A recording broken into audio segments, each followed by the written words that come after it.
क्या इस दुनिया में ये संभव है आप किसी का टाइम ऑफ डेथ बता सको? बिल्कुल संभव है। कई लोगों को आप मैं बता सकते हो और हुआ भी है। अस्सलाम वालेकुम दोस्तों, उम्मीद है कि आप सब लोग खैरियत से होंगे और ठीक होंगे। आज की वीडियो बहुत ही ज़्यादा इंटरेस्टिंग होने वाली है। आज की इस वीडियो में इस हिंदू पंडित का पर्दाफाश करने वाले हैं।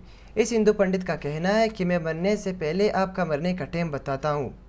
तो ये वीडियो में जान पाते हैं कि हिंदू पंडित मरने का टाइम कैसे बताता है। तो इसी बारे में डॉक्टर जाकिर नायक का भी खूबसूरत सा लेक्चर देते हैं। तो ये वीडियो को स्टार्ट करते हैं। वीडियो को लाइक और चैनल को सब्सक्राइब करना ना भूलिए। क्या इस दुनिया में ये संभव है आप किसी का टाइम ऑफ डेथ बता सको? बिल्कुल संभव है। कई लोगों को आप मैं बता सकते हो और हुआ भी है। अच्छा, रविंदर वो कह रहे हैं कि हमने बताया और हुआ है। तो इसका मतलब आप ये भी बता सकते होंगे फिर कि मैं कितने बजे पैदा हुआ। और चलिए मेरा टाइम ऑफ बर्थ बता दीजिए आप। हम जो है जिसको बताना है जरूर बताते हैं। अगर आपको अगर आपको जानना है, अगर आपको जानना है, आप धाम में आइए। हाँ बस, आपका स्वागत है। बिल्कुल टाइम डेट यही बचता है भाई आप लोगों के पास। जो लोग बैठे सुनिए, एक मिनट अभी आपके सवाल का जवाब दे रहा हूँ। सुनिए, आपको तो धाम पे बुलाने की जरूरत है ना। आप उनमें से किसी को बुला लीजिए, मैं अभी यहीं बैठ के बता दूंगा आपको। क्या रविंदर, क्या चैलेंज किया आपने? मैं कह रहा हूं कि मैं पहले से लिख के बैठा हूं एक बंदे का जन्म का समय, अच्छा, उसका नाम और जन्म का समय, अच्छा, और मैं दावा करता हूं हाँ, स्वामी जी जिसको उठाएंगे वो उसी का जन्म का समय होगा और उसी का नाम होगा। महाराज जी, रविंदर आपको चैलेंज कर रहे हैं कि आपके जो भक्त वहां बैठे हुए हैं आप उनमें से जिसको बुलाइएगा, वो पर्ची बना के रखे हुए हैं, उसमें से जिसको बुलाइएगा। उसकी कोई डिटेल नहीं देंगे।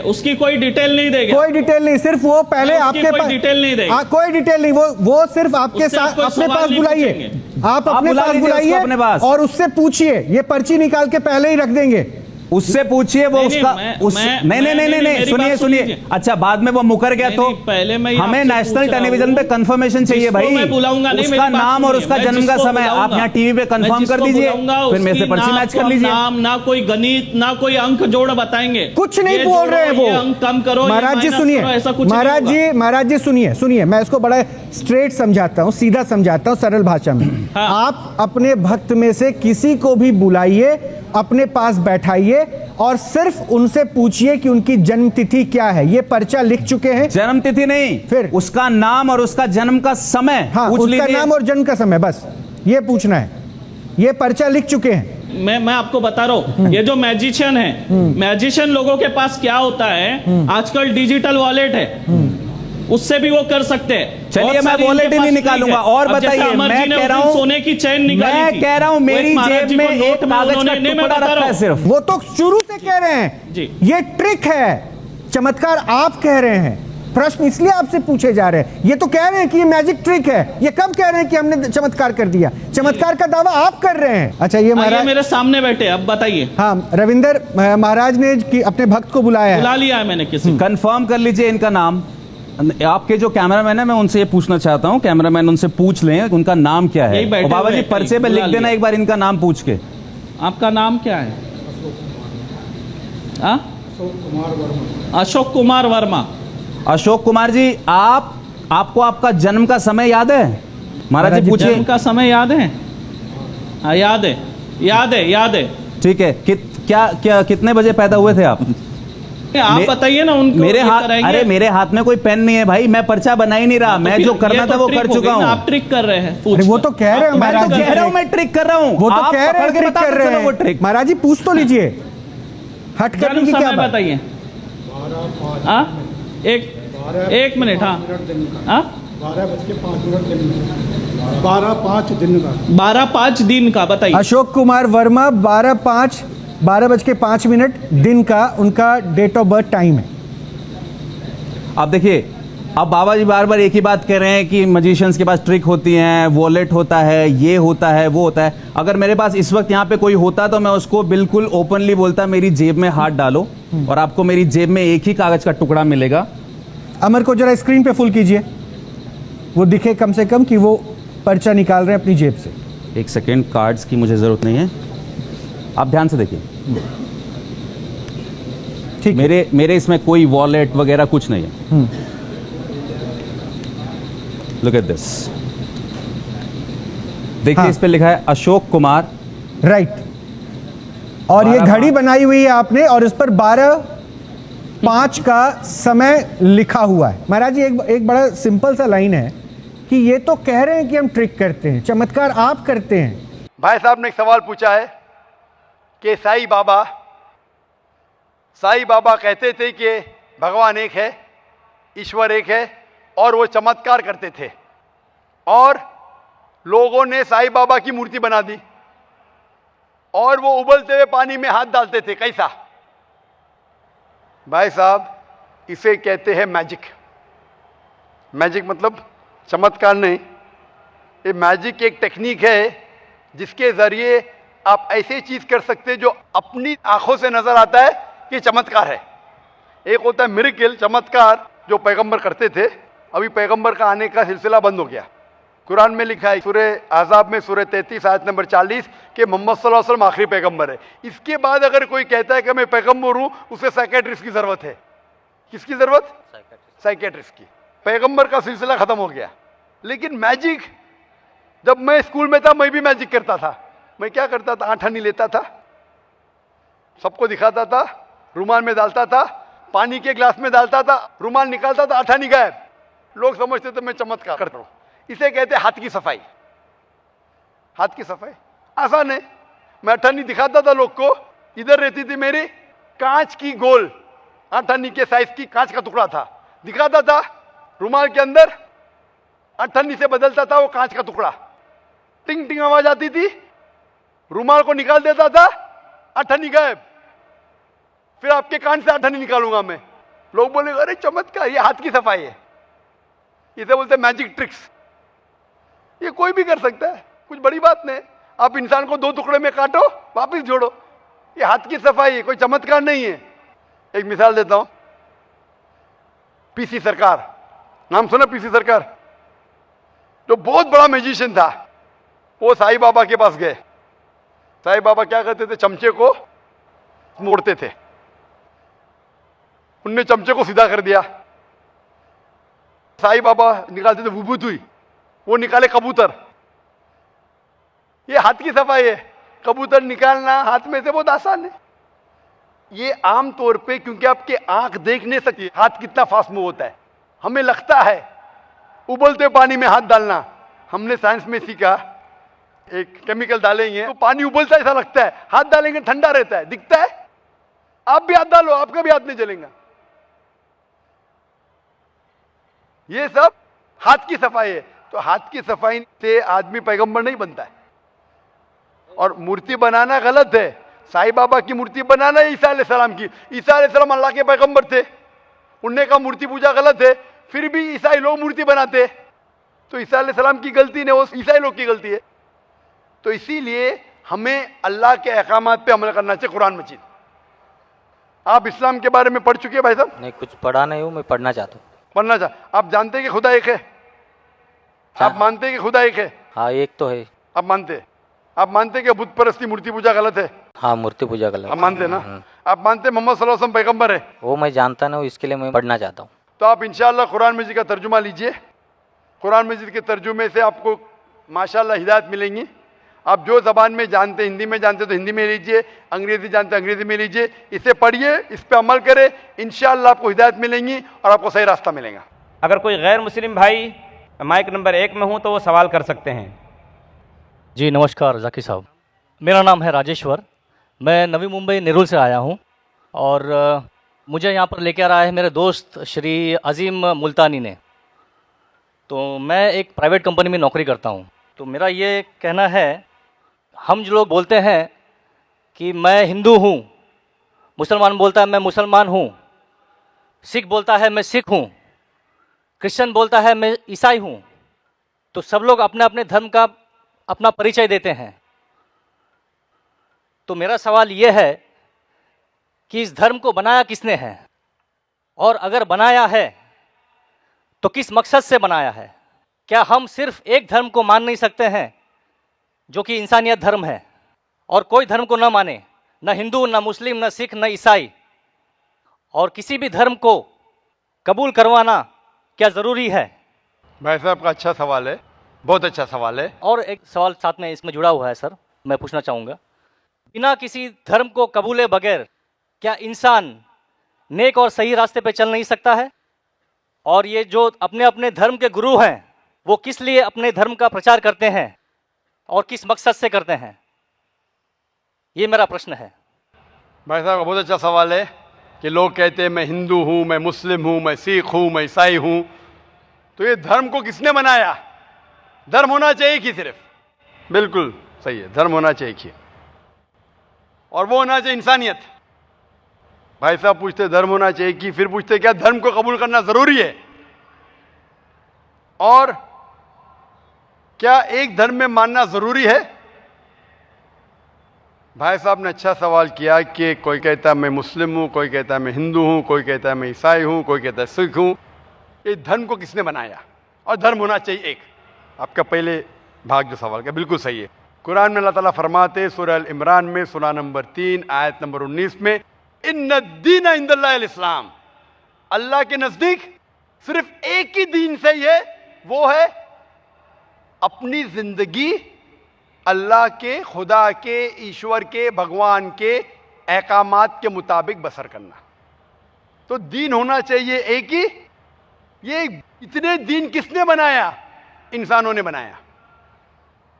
हमारा खालिक, हमारा मालिक, हमारा रब, हमारा ईश्वर, हमारा भगवान, हमारा अल्लाह सिर्फ एक ही दीन बनाया, एक ही मजहब बनाया, वो है अमन हासिल करना, शांति हासिल करना, सलामती हासिल करना, अपने खालिक के अहकामात के मुताबिक जिंदगी बसर करने के बाद। इसीलिए दीन, मजहब खालिक ने सिर्फ एक ही भेजा, लेकिन वक्त के दौरान मिलावट होते गई, मिलावट होते गई। मिलावट होने की वजह से अल्लाह ने दूसरे नबी भेजे, दूसरी किताब भेजी, फिर मिलावट हुई और दूसरे पैगंबर भेजे और एक किताब भेजे उसे सही करने के लिए।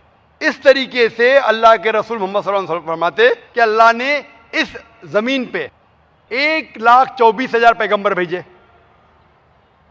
कई किताबें भेजे। आखिरी किताब कुरान मजीद। कुरान में लिखा है सूरह राद में सूरह नंबर 13 आयत नंबर 7, वलिकुल्लि कौमिन हाद, कि हर कौम पे मैंने पैगंबर भेजा। सूरह राद सूरह 13 आयत नंबर 7 और सूरह राद सूरह नंबर 13 आयत नंबर 38 में कि हर दौर में हमने एक किताब नाजिल की। आखिरी किताब है कुरान, आखिरी पैगंबर मोहम्मद सल्लल्लाहु अलैहि वसल्लम। हमारे खालिक ने एक ही मजहब भेजा, हमने उसमें मिलावट पैदा की।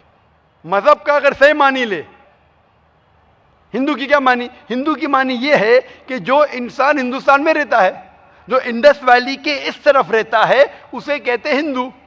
ये लफ्ज सबसे पहले बार इस्तेमाल किया था अरबों ने हिंदुस्तानी के लिए।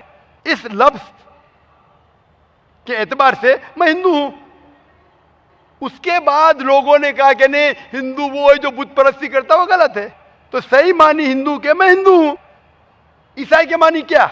ईसाई के मानी जो ईसा अलैहिस्सलाम के पैगाम पे अमल कर रहा है, ईसा अलैहिस्सलाम ने जो चीज सिखाई उस पर अमल करता है। मैं कहता हूं कि मैं जो अपने आप को ईसाई कहते हैं उससे ज्यादा ईसाई हूं, क्योंकि मैं ईसा अलैहिस्सलाम के बातों पे और अमल करता हूं बनिस्बत वो लोग जो अपने आप को ईसाई कहते हैं। तो उस लिहाज से मैं और पक्का ईसाई हूं। जू का मतलब क्या? जू का मतलब वो जो खुदा से, अल्लाह से मोहब्बत करता है। मैं अल्लाह से मोहब्बत करता हूं। मुस्लिम के मानी क्या? मुस्लिम के मानी वो इंसान जो अमन सलामती हासिल करता है अपनी जिंदगी को अल्लाह के अहकामात के मुताबिक बसर करने के बाद। मैं मुस्लिम हूं। आप समझ रहे? ये मिलावट बाद में आई, जो ईसा अलैहिस्सलाम ने सीखा उसमें मिलावट आई। तो धर्म सिर्फ एक होना चाहिए। आपका दूसरा भाग, हम क्यों ना सिर्फ इंसानियत पे अमल करें? भाई साहब, आप अच्छे मुसलमान बनने के लिए सबसे पहले आपको अच्छा इंसान बनने पड़ेगा। अच्छा इंसान बनना मतलब, एक मिसाल दे रहा हूं जो मैंने कल दिया था। अच्छा इंसान बनना मतलब स्कूल पास करना। अच्छा मुसलमान बनना मतलब पीएचडी। तो पीएचडी करने के लिए पहले 10वीं तो पास करने पड़ेगा। 10वीं पास करने के बाद ही पीएचडी कर सकते। आप बोले 10वीं के बाद मैं खुश हूं, नहीं, मैं पीएचडी के बाद खुश हूं। तो अच्छा मुसलमान बनने के लिए अच्छा इंसान बनना जरूरी है। जैसा मैंने शुरू में कहा, आप एक मुझे इस्लाम की तालीम बताओ जो इंसानियत के खिलाफ है, एक भी नहीं। तो इस्लाम मजहब इंसानियत का है, लेकिन इंसानियत के अलावा और चीज आपको सिखा रही है। क्या कह रही है? शराब मत पियो, अब इंसानियत में शराब पी सकते क्या नहीं? इंसानियत की किताब में आप शराब पी सकते? हमारा खालिक बोलता है नहीं, शराब पीने से क्या होता है? आज जितने बलात्कार हो रहे 80% से ज्यादा जो आदमी बलात्कार कर रहा है या वो औरत जिस पे बलात्कार हो रहा है या दोनों, तीनों में से एक शराब के नशे में था। इधर वो बलात्कार करने वाला शराब के नशे में था या जो औरत पे बलात्कार हुआ गया या दोनों शराब के नशे में थे 80%। इसलिए हमारा खालिक, हमारा रब कहता है शराब मत पियो। इंसानियत कहती है शराब पियो। अब किस में मानेंगे, इंसानियत या रब में? तो इसीलिए मुस्लिम बनना इंसानियत का पीएचडी है। अच्छा इंसान बनना मतलब स्कूल पास करना। मैं बिल्कुल आपसे सहमत हूं। अच्छा इंसान पहले बनो फिर मुस्लिम बनो। अच्छा मुसलमान बनने के लिए रब की इबादत करना जरूरी है। आपने पूछा कि कोई मजहब को फॉलो करना जरूरी है? बिल्कुल। अगर आपके पास रूल्स रेगुलेशन नहीं है, आप जब स्कूल में जाएंगे आप बोलेंगे स्कूल के रूल्स को फॉलो करना जरूरी है क्या? मैं एक दिन पीले कपड़े पहनूंगा, एक दिन नीले कपड़े पहनूंगा, एक दिन लाल। नहीं, रूल फॉलो करो। सब लोग साथ में ABCD। नहीं, मैं ACDB पढ़ूंगा, Z पढ़ूंगा। नहीं, ABCDEFG कायदे से पढ़ो। आप कोई कायदा फॉलो, अब बोलेंगे रूल फॉलो करना जरूरी है, मैं लेफ्ट हैंड पे नहीं चलाऊंगा, राइट हैंड पे चलाऊंगा। हिंदुस्तान में तो राइट हैंड ड्राइव, अमेरिका में तो लेफ्ट हैंड ड्राइव। नहीं, लाल के ऊपर मतलब मैं जाऊंगा, ग्रीन मतलब मैं ठहर जाऊंगा। रूल नहीं फॉलो करेंगे तो कैसा जिएंगे, कैसा गाड़ी चलाएंगे? तो जब गाड़ी चलाने के लिए रूल फॉलो करने पड़ता है तो जिंदगी बसर करने के लिए रूल नहीं फॉलो करेंगे? ये जाहिल इंसान कहेगा। होशियार इंसान ने, और मैं समझता हूं आप तो होशियार इंसान है। गाड़ी चलाने के लिए रूल चाहिए, स्कूल में जाने के लिए रूल चाहिए, जिंदगी बसर करने के लिए रूल नहीं।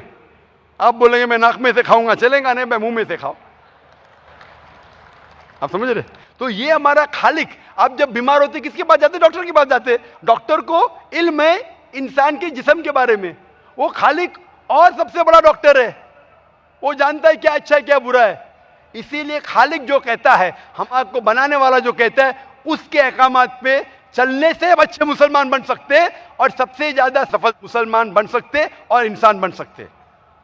मैं पूछना चाहता हूं, आप मानते हैं खालिक में? खाली का मतलब मुझे नहीं पता।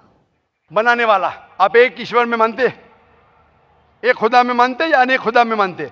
नहीं, मैं तो सभी जगह जाता हूँ, मंदिर जाता हूँ, मस्जिद जाता हूँ, लेकिन मैं किसी को मानता नहीं। मैं सिर्फ यही मानता हूँ कि मैं भी मंदिर जाता हूँ, मस्जिद, मैं भी मंदिर जाता हूँ, मस्जिद जाता हूँ। एक पावर जो है, जो हमको रूल करती है, मैं उस चीज को मानता हूँ। एक पावर, दो पावर नहीं ना, एक पावर जो है, वही तो पूछ रहा हूँ मैं। एक पावर को मानते हैं, दो पावर को मानते हैं? एक ही पावर को मानता हूँ। मैं भी एक पावर को मानता हूँ। मंदिर भी जाता हूँ, मस्जिद भी जाता हूँ, लेकिन मंदिर जाके बुत परस्ती नहीं करता हूँ, मूर्ति पूजा नहीं करता हूँ, क्योंकि वो पावर कहती है मूर्ति पूजा मत करो। मूर्ति मतलब वो पावर वाले को आप कम पावर दे रहे, बराबर है ना? तो हिंदू मजहब कहता है मूर्ति पूजा मत करो, ईसाई मजहब कहता है मूर्ति पूजा मत करो, कुरान कहता है मूर्ति पूजा मत करो। एक पावर, उसको पावर कहो, ईश्वर कहो, खुदा कहो, अल्लाह कहो, लेकिन एक है ना कि दो है? एक ही है। बिल्कुल से। एक पावर को मानते? बिल्कुल। एक ईश्वर को मानते? बिल्कुल। एक खुदा को मानते? बिल्कुल। एक अल्लाह को मानते? बिल्कुल। आप मानते हैं कि बुत परस्ती, मूर्ति पूजा गलत है? गलत तो है, लेकिन मैं करता हूँ। हाँ, यही तो बात है। आप मानते हैं गलत, अल्हम्दुलिल्लाह, करते वो गलत चलते आ रहे हैं, बचपन से चलते आ रहे हैं। मेरे परदादा भी कहते थे कि जमीन चपटी है, लेकिन मैं जब स्कूल में जाता हूँ डॉक्टर बन गया। बट हम मूर्ति की पूजा करने की वजह से मैं मानता हूं कि मैं गॉड फियरिंग हूं, मुझे डर है, मेरे मैं वालिद गलत काम से बचता हूं। हाँ, गलत काम करते लेकिन गलत काम से बचते, दोनों में टकराव है। आप गलत काम से बचते फिर बोलते गलत काम करते। मूर्ति की पूजा करने से मैं गलत काम से बचता हूं। आपने कहा, मैं मानता हूं। आपने कहा मूर्ति पूजा करना गलत है, मैं मूर्ति पूजा करता हूं, गलत काम से बचता हूं, तीनों में टकराव है। मैं हिंदी में जरा कमजोर हूं। आपने कहा कि मूर्ति पूजा करना गलत है, लेकिन फिर भी मैं करता हूं और गलत काम से बचता हूं, दोनों कॉन्ट्रडिक्टिंग है। शराब पीना गलत है, फिर भी पीता हूं और गलत काम नहीं करता। अरे पीऊंगा तो बलात्कार करूंगा ना। मैं नहीं पीता हूं। आप नहीं पीते, अच्छी बात है, अल्हम्दुलिल्लाह। आपके वेद में लिखा है, बाइबल में लिखा है, कुरान में लिखा है, तो क्यों करते?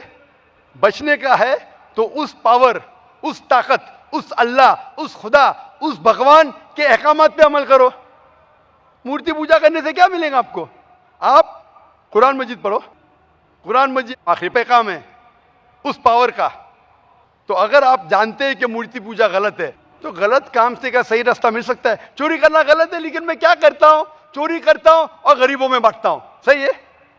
गलत है। गलत है। चोरी करना गलत है, आप मानते? क्या चोरी करता हूं लेकिन गरीबों में बांटता हूं। अरे गरीबों में बांटने का तो मेहनत करके बांटो ना, चोरी करके मेहनत मत करो।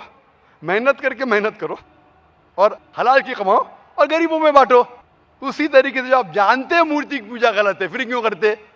क्योंकि आपके परदादा करते आए हैं। मेरे परदादा कहते थे दुनिया चपटी है, लेकिन मैं कहता हूं दुनिया गोल है क्या चपटी है? गोल। आपके परदादा क्या कहते थे? चपटी क्या गोल? गोली कहते थे। परदादा? गोली। आपके बाप दादा ने परदादा गोली कहते थे। कभी 1000 साल पहले? बिल्कुल। आपके दादा का नाम क्या था? पता नहीं। हाँ, तो आप खाली हवा में फेंक रहे हैं। इंसानियत 1000 साल पहले कहती थी कि दुनिया चपटी है। आपके परदादा का नाम क्या? मैं नाम लिखूंगा ना साइंटिस्ट बुक में।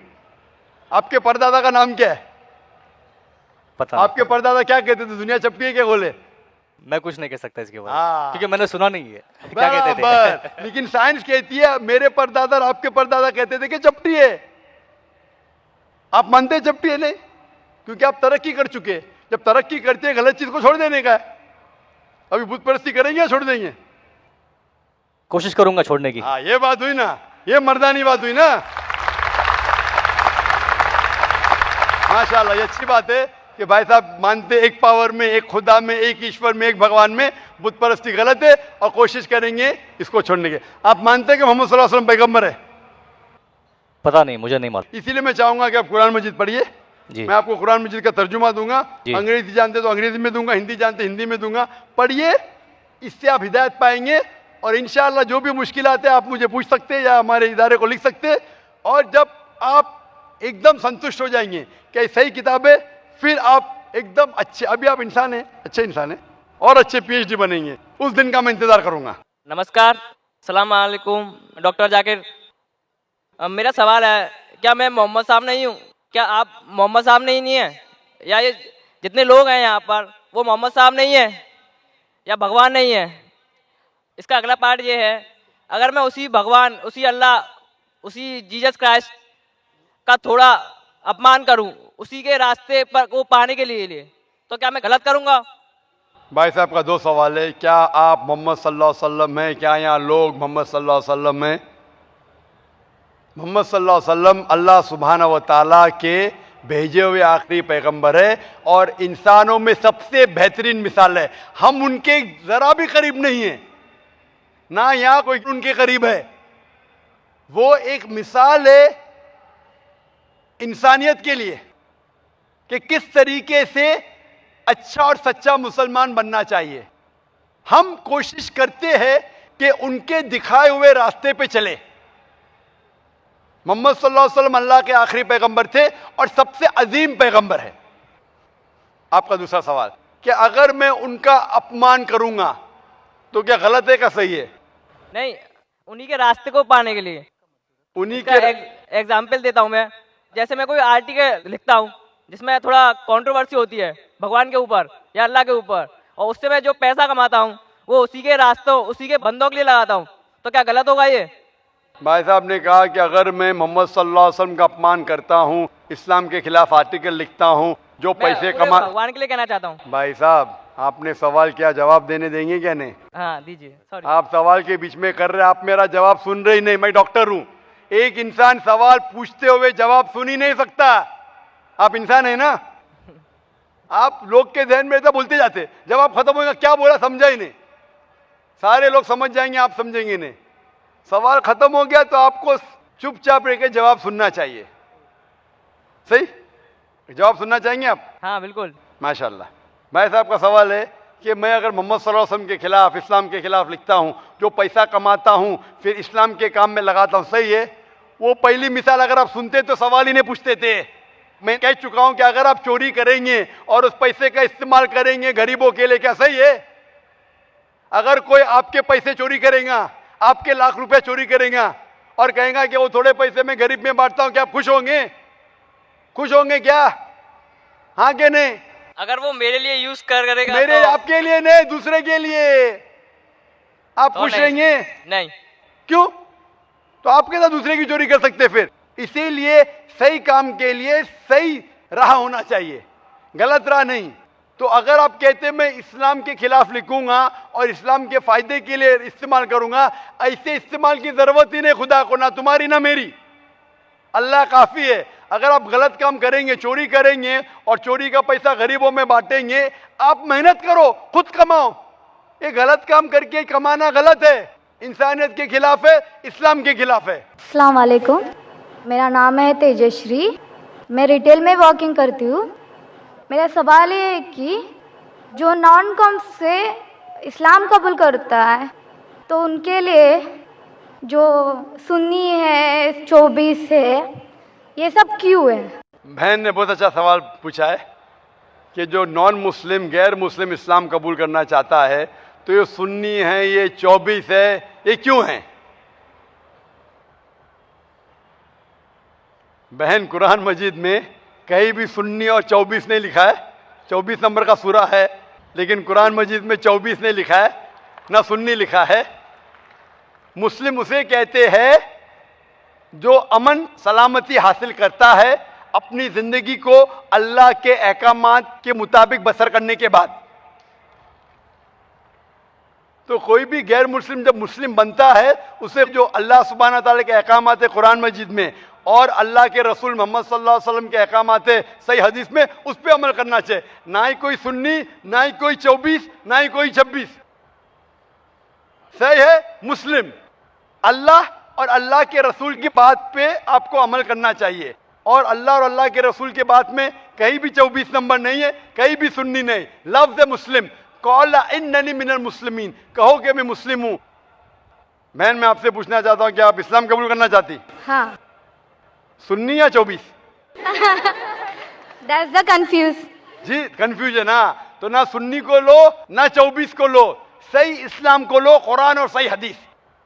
आप कुरान पढ़िए बहन, कुरान का तर्जुमा पढ़िए, उसमें जो अहकामात लिखे, ना जाकिर की बात पे जाओ। अगर कोई भी आदमी, कोई भी आलिम, कोई भी दाई अगर अल्लाह और अल्लाह के रसूल की बात के मुताबिक पैगाम देता है, अब उसको मानो।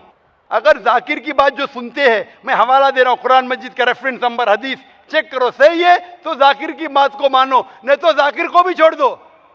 आपको मानना चाहिए अल्लाह और अल्लाह के रसूल, और वो लोग जो अल्लाह और अल्लाह के रसूल की बात कहते। तो जब भी कोई कहेगा सुन्नी, आप बताएंगे मुझे सुन्नी किधर लिखा है? कुरान मजीद में मिलेगा ही नहीं आपको।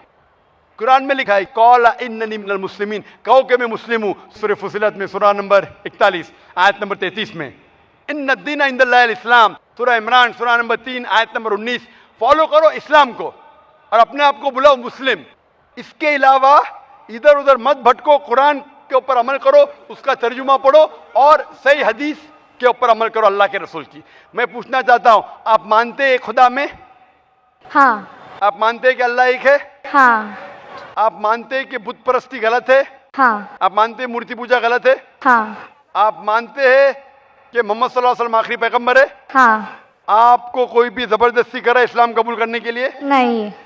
कोई भी प्रेशर डाल रहा है? नहीं। कोई भी रिश्वत दे रहा है? नहीं। आप अपने दिल से कबूल करना चाहते हैं? हाँ। अपने पूरे होशो आवाज के साथ? हाँ। मैं अरबी में कहूंगा, आप उसको दोहरा सकते हैं। अशहदु अशहदु अल्लाह अल्लाह इलाहा इलाहा इल्लल्लाह इल्लल्लाह व अशहदु वशहदु अन्ना अन्ना मोहम्मदन मोहम्मदन अब्दुहु अब्बुहु व रसूलुहु। वसुर। मैं शहादत देती हूँ मैं शहादत देती हूँ कि अल्लाह के अलावा अल्लाह के अलावा कोई माबूद नहीं कोई माबूद नहीं और मोहम्मद सल्लल्लाहु अलैहि वसल्लम उसके पैगंबर और बंदे हैं। हैं। माशाल्लाह मुसलमान हो चुकी है और मैं दुआ करता हूँ कि अल्लाह ताला आपको जन्नत नसीब फरमाए। और मैं आपसे दरख्वास्त करता हूँ कि आप भी मेरे दुआ कीजिए। और यहाँ बैठे सभी लोगों को से मैं दरख्वास्त करना चाहती हूँ कि सब मेरे लिए दुआ करिए और मेरे फैमिली के भी दुआ करिए। इंशाअल्लाह यहाँ लाखों लोग मौजूद है और करोड़ों लोग आपको पीस टीवी पे देख रहे हैं।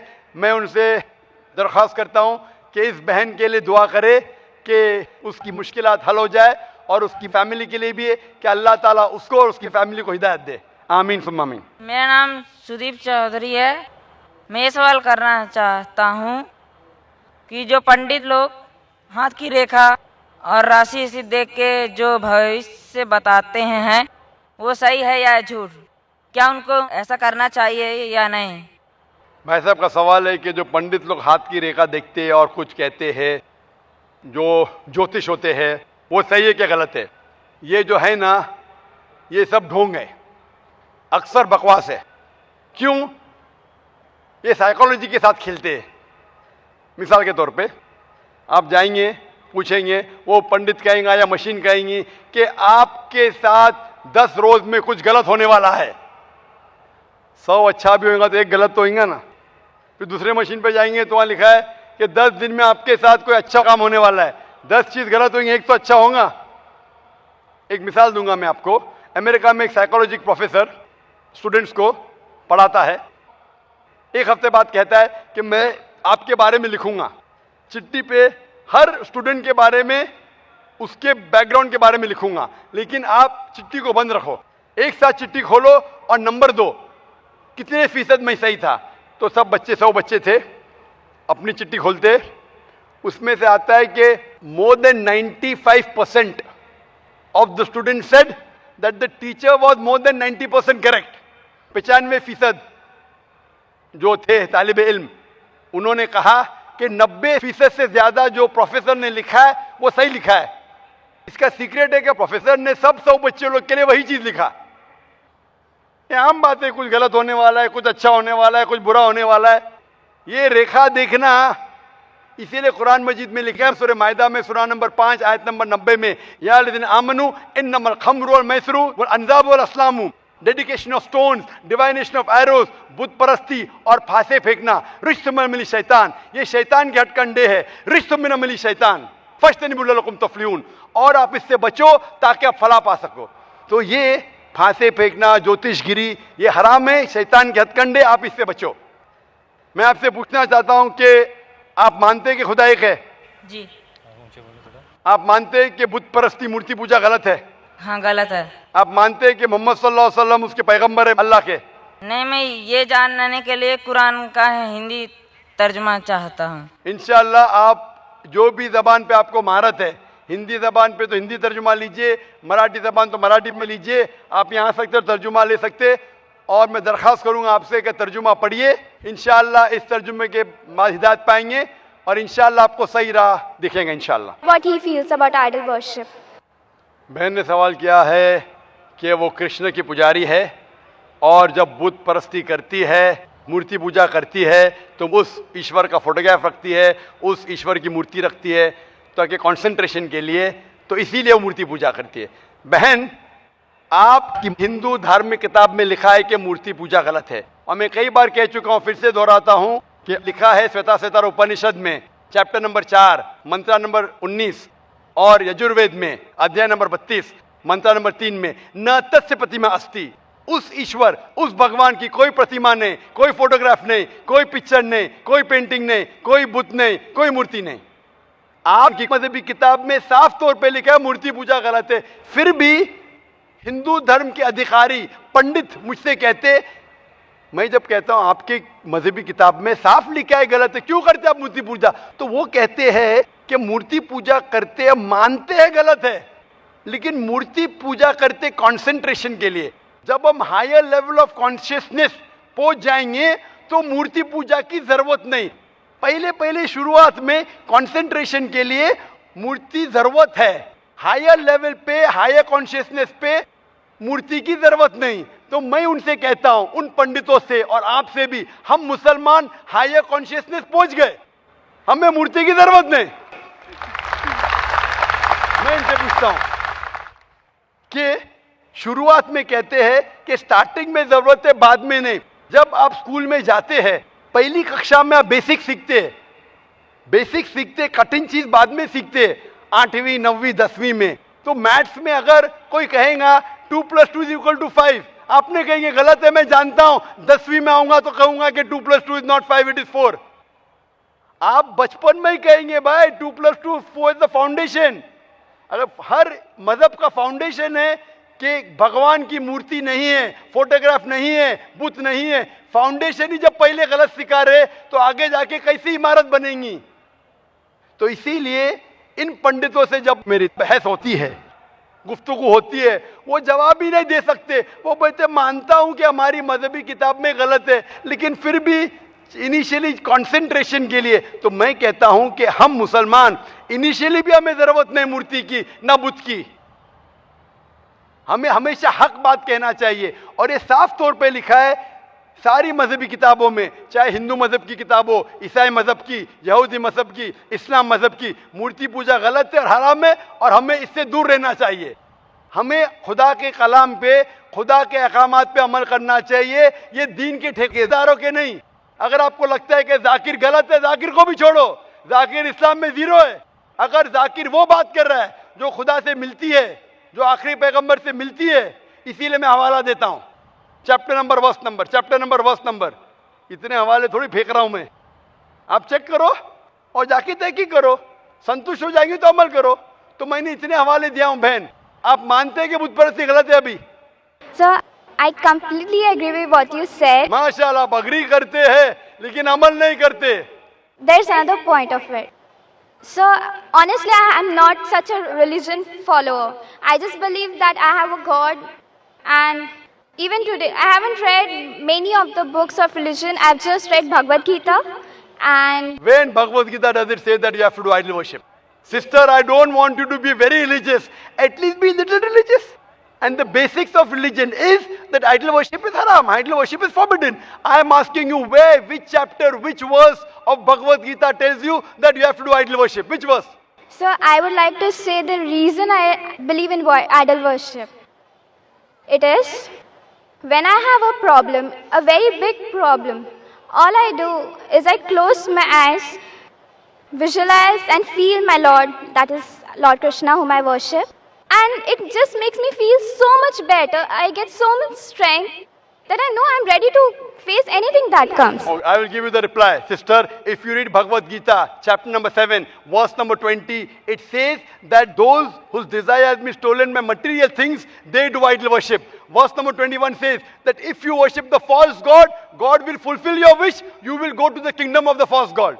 So Bhagavad Gita says that if you worship false god, he will fulfill your requirements, but you will go to the kingdom of the false god. Same thing is mentioned in the Quran. Allah gives you, even if you worship wrong things, Allah fulfills your desires and you go more into the depths of darkness. So this is, God is testing you, that do you really worship the true God or do you believe in wrong things? If you worship the wrong thing, Allah fulfills your desires and puts you more in the depths of darkness. You may think that if you ask an idol for wealth, you get wealth. Wealth will not take you to paradise. Following the commandments of God will take you to paradise. So sister, isn't it mentioned in Bhagavad Gita that don't do idol worship? It says those whose intelligence has been stolen by material desires, they do idol worship. So do you mean, I'm asking you, are you a materialistic person? I don't think so. So then why do you do idol worship? You are going against the teachings of Bhagavad Gita. I get it. I would like to think about it. Thank you, sir. Go back home, think about it, read the translation of Bhagavad Gita, and I request you to even read the translation of the Quran.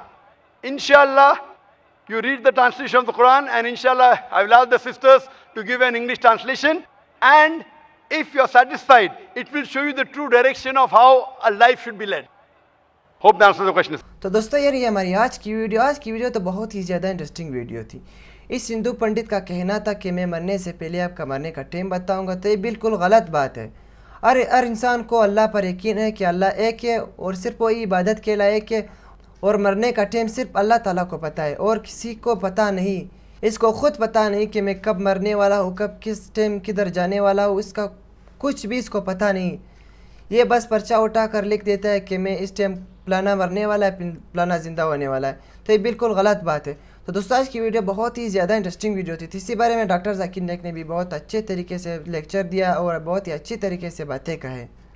तो दोस्तों इस तरह मज़ीद video देखने के लिए हमारे channel को सब्सक्राइब करें, वीडियो को ज़रूर लाइक करें। फिर मिलता है नेक्स्ट वीडियो में, तब तक के लिए अल्लाह हाफिज़।